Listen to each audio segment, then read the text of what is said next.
One Nation MP Barnaby Joyce, the former Deputy Prime Minister. Great to see you again, Barnaby. Is Jacinta Nampijinpa-Price right that Labor is exploiting mass immigration and multiculturalism for the votes? Labor is dividing Australia to conquer it. Yes, but don't tell anybody. I mean, let's just look at what Jacinta Allen just said there. I listened to it. So she said, you can be whoever you want to be or whatever you want to be and still be Australian. Really? Okay. I believe that all people of Dutch descent, which is you, Andrew, should be put into a pyre and burnt alive. So I can believe that. Apparently, that's okay. That's okay.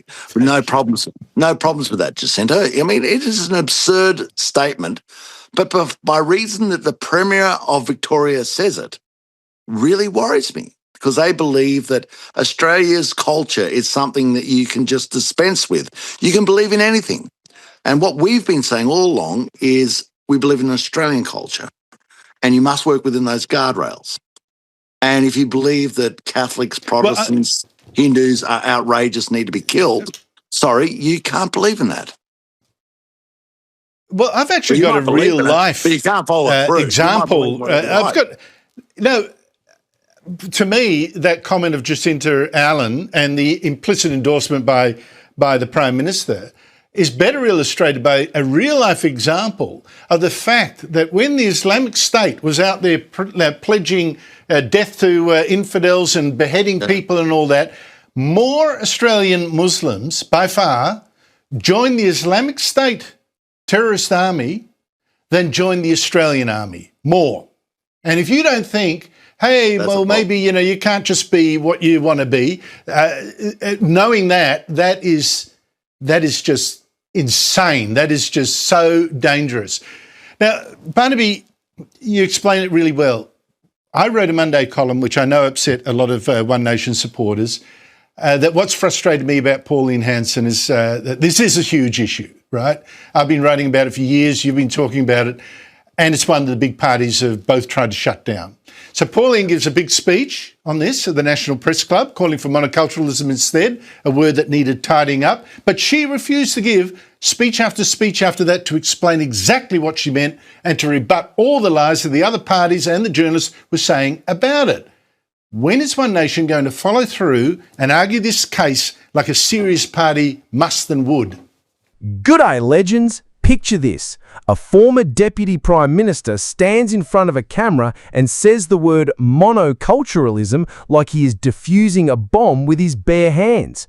No cap, that actually happened. And by the end of this breakdown, you will understand exactly why that one word set off a political firestorm across Australia.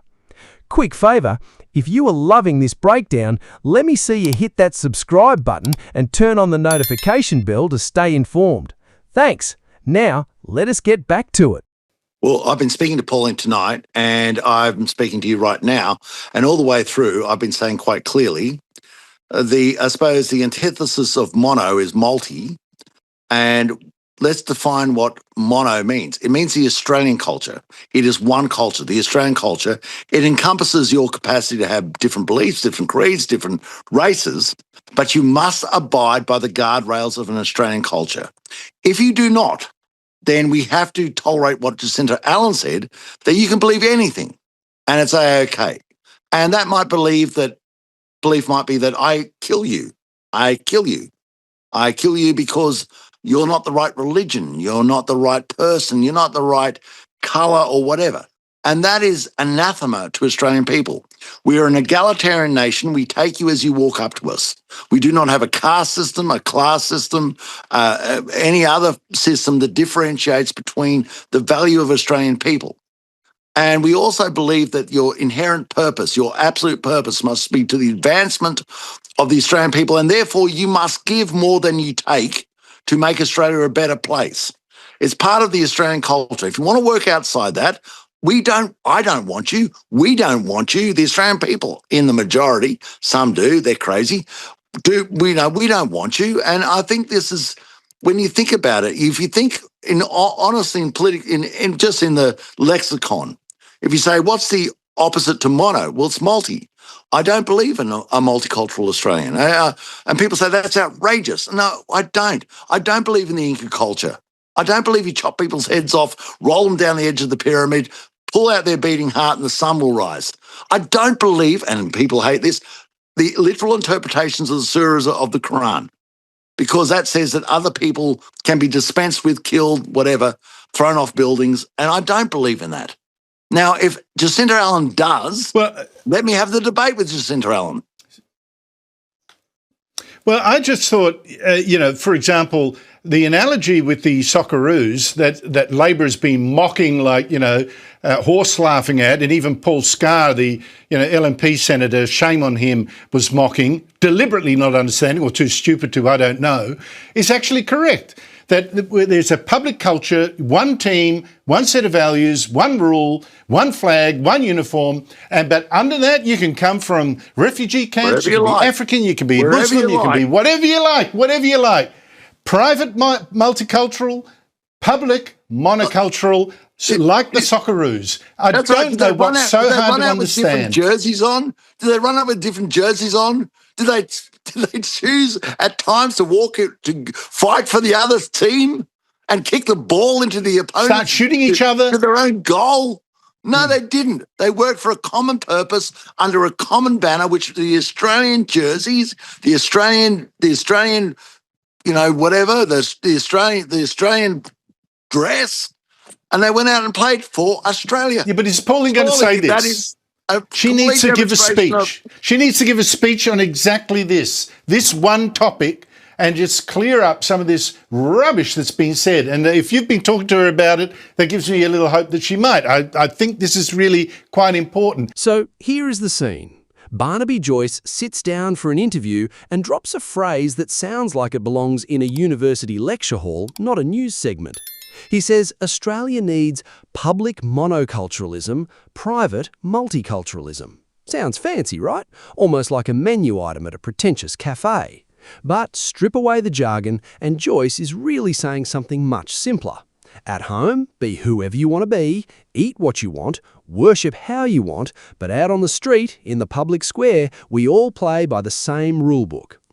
And here is where it gets clever.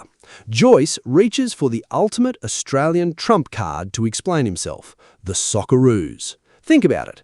That squad is a walking advertisement for diversity. Players with backgrounds from every corner of the globe, yet they pull on the same green and gold jersey, sing the same anthem, and chase the same ball toward the same goal. Nobody is asking them to erase where they came from. They are simply asked to unite under one badge when it matters most.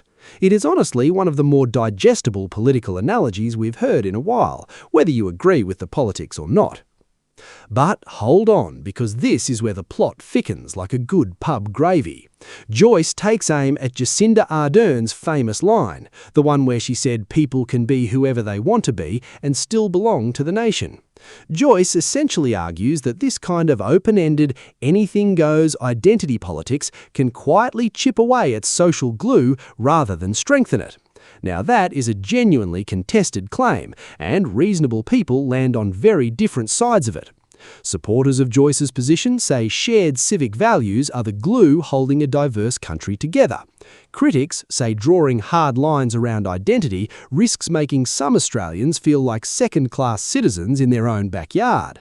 Both sides believe they are protecting unity, they just disagree wildly on how to get there. Right, let us shift gears, because Joyce doesn't stop at cultural theory. He adds guardrails. He's clear that this private freedom is not a blank cheque.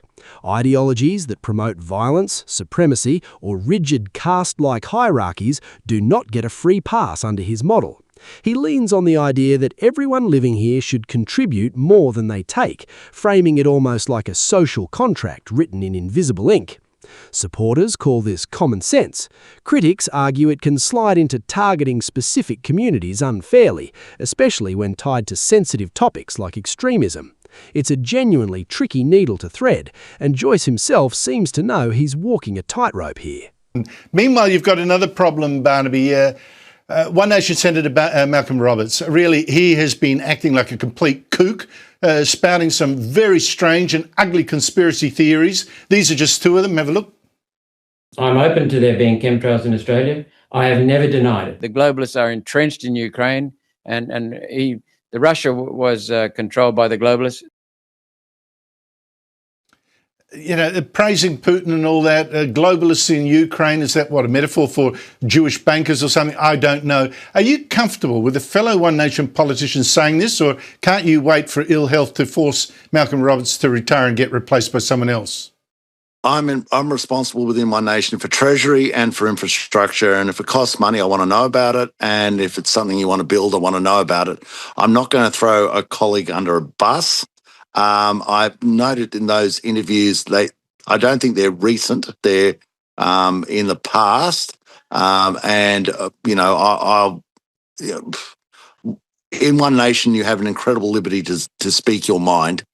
And, of course, that comes at a price that it ends up in the media. The mind of Malcolm Robertson, he's an incredibly decent human being, is not the mind of me or the mind of other people, but he is absolutely within his right to express his views, and you're absolutely within your right to say, okay, I'll take you to task on them.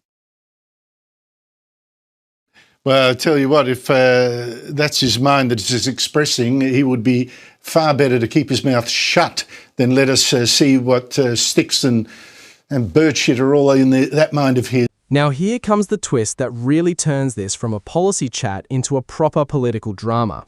When the conversation shifts to his own political circle, particularly Senator Malcolm Roberts and his history of promoting fringe conspiracy theories, Joyce suddenly gets noticeably more careful with his words. He defends Roberts' right to free expression, but he does not exactly throw his full weight behind the content of those theories either. It is a classic political tightrope walk. Defend the principle, dodge the specifics, and hope nobody notices the gap in between. Except, of course, everybody notices.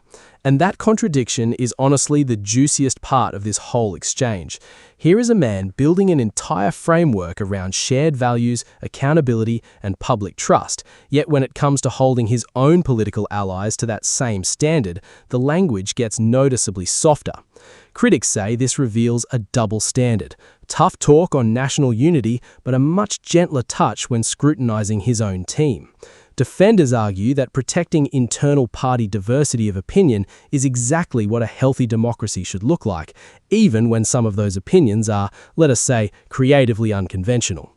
So, where does this leave us? Somewhere between a genuinely interesting national conversation and an unresolved political puzzle.